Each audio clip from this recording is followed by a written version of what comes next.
So, Irfan uncle, I wanted to ask you first about malls. You guys started Forum Mall, where I used to go in Koramangala back in the day, the only place with a PVR theater. For somebody starting off in the real estate industry, can you explain the financials of a mall? Does it make sense? How important is a multiplex to a mall?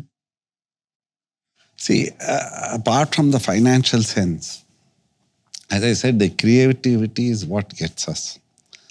I, in one of my holidays, traveled to South Africa, Durban, Cape Town, all these cities, and I saw these small size malls where you had the multiplex on top, even got the good fortune of even going to cinema there. And overall look, feel, the entire size was looking to me as very doable in our country, in our cities, rather than what malls you used to see in the US. Of course, Dubai didn't exist at that time. So one thing led to the other. Came back to Bangalore. I had tied up this land next to my Prestige Acropolis, where I had signed up with them to do either an office space or to do one more residential development. And those days we had what is called the Urban Land Ceiling Act. Can you explain what that is? That is promulgated by Madam Indira Gandhi those years to say anybody who owns more than 1,000 square meters of land had to surrender that land to the government. That was excess land. Okay, there were so many exemptions. Either you got exemption for group housing or pertinent land. So a lot of people got exemptions, but then it used to be a very, very difficult and very tough one to do any large or imaginative project. Just things being whatever, one day they decided that this was a draconian law and really did not lend itself for development. They abolished that act.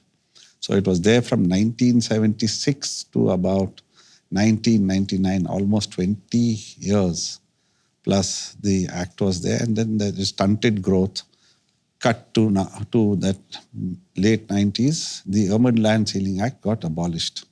Once that Urban Land Ceiling Act got abolished, suddenly we were like prisoners out of jail.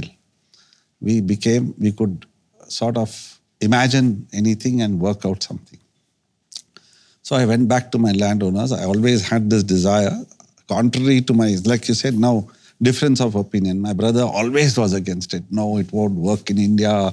Our people are very different. They won't know how to use it. I don't know whether revenues will come. And I was like hell-bent on doing it. So, in fact, he even brought a real estate professional, CBRE, who said, I'll lease this. You build an office space here, I'll lease it out for you almost instantly. I said, I've done many office spaces, but I don't want to do this. I want to do a mall. Fair enough. We deployed the architect, gave the briefing, and sometimes, when some good wins over, or a good idea wins over not such a good thing. So we went ahead. That's one great thing about us is finally, if it's had to go on, there is support. So we got the architect, got him to design it, and then finally we discovered that you can't build a multiplex on the upper floors of a building. It had to be only on the ground floor. Then the next journey started. It was, during Mr. Krishna's rule as a chief minister, we went to them, cinematographic act has to change. The whole world has changed. There are multiplexes coming up everywhere.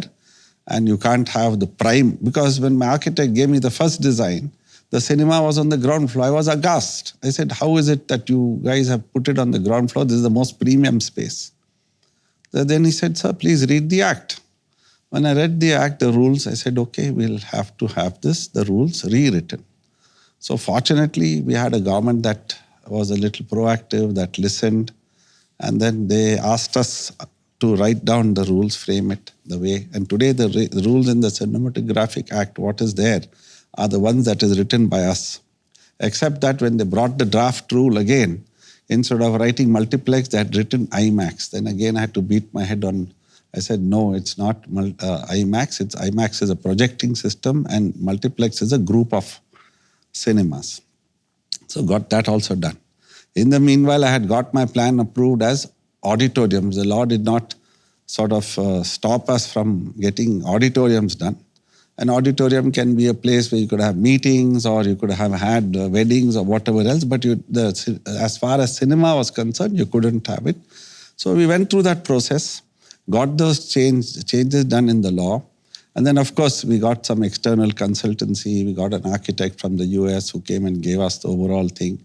And at that time, this PVR was chasing me. He came to know that Prestige is going to build a multiplex in Bangalore, and then he sent a missile to me, an emissary, and then we started talking. You asked me what is the return in a mall. I think if you do it well, you'll get a 18-20% return on your investment Off the bat. Yeah, and if you don't get that, there's no sense in doing it. And if you manage it well, you can probably do much better. But we honestly didn't know what was going to hit us. So we opened this mall in the year 2004. February 2004. Unfortunately, I would have been happier because I lost my dad in January 2004. So my dad would have been the happiest that day when I gave a speech also. I said, my dad is somewhere looking from top. Because just about a month later, we opened that mall. The cinemas opened in August. Honestly, we did not know what hit us. We used to get 100,000 people, 70,000 people in a day footfall. It was madness because people hadn't seen this sort of organized retail. Because initially they didn't know what a food court. To do a food court, I had to convince internally. I gave that to my brother-in-law. I said, man, you take the space, you do the food court. But then he said, he was comparing somewhere that business, some few thousands. I said, listen, it's something very different. You haven't understood it. So anyway, finally we did it. And there's no looking back. And that too, those days, it was just a 350,000 square feet space. That is the leasable space.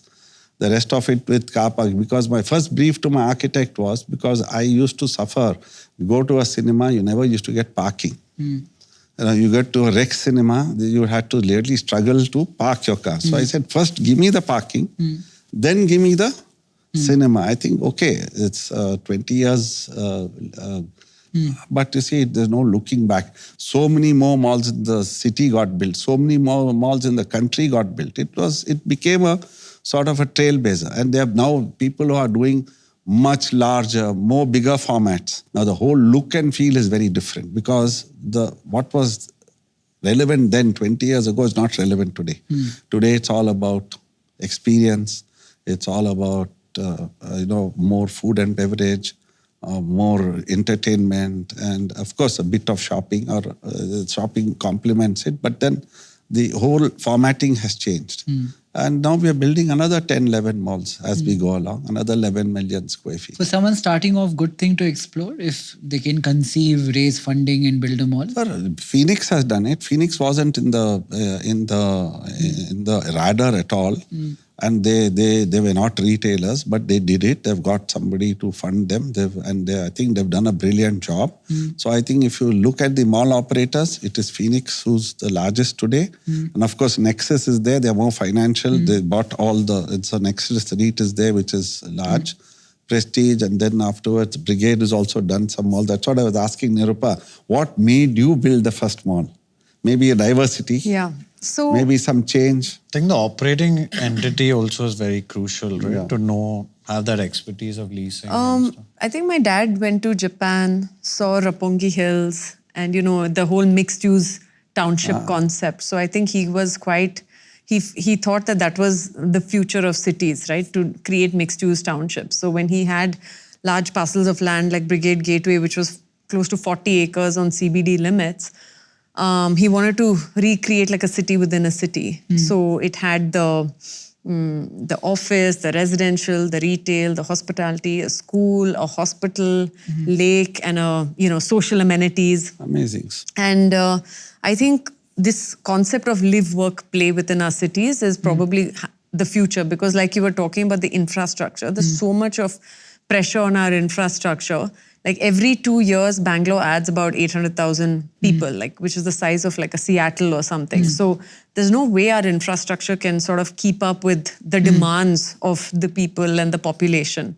So I think the future is doing mixed-use townships, like little Fountainhead, little idealistic townships. Now that we have some more moving parts, if I were to start a real estate business and I had an option between a JD apartment with a landowner, start a multiplex, a hotel, or a commercial real estate project, what would I do? I would still say, please start with some residential for a start. Get your Then money go in. into, or go into Quickest office. job. Yeah.